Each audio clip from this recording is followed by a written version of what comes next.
Bu həyat mənə, necə deyim, özüm seçməmişəm. Mən məcburam bu həyatı yaşamağa və mənim çiyinlərimə bu yüklənib.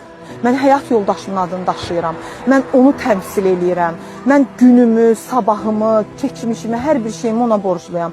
Və günü bugün, necə deyim, biz burada çörək qazana biliriksə, mən bu biznesi qurmuşamsa, mən həyat yoldaşım Teymurun sayəsindədir. Başa düşürsünüz, mən də evimdə oturardım, xanım kimi əvvəllər necə idi, o qazanırdı, gətirdi, mən karyeram üçün işləyirdim. Amma indi mən məcburam, çünki mən 2 evlad böyüdürəm. Mən 2 evlad böyüdürəm, mən onlara oxutmalıyam, mən onları gələcəkdə evləndirməliyəm, evlə təmin etməliyəm və s. və ilaxır. Ailə məişət qayğıları daha çoxdur da, belə deyək. Yəni, bunların hamısını mən özüm tək başına artıq eləməliyəm. Bu mənim həyat yoldaşıma olan borcumdur və mən evladlarımı, necə deyim, onun adına layiq böyütmə məcburiyyətindəyəm. Mənim başqa bir seçimim yoxdur. Stimulum mənim həyat yoldaşımın, necə deyim, o uca adıdır.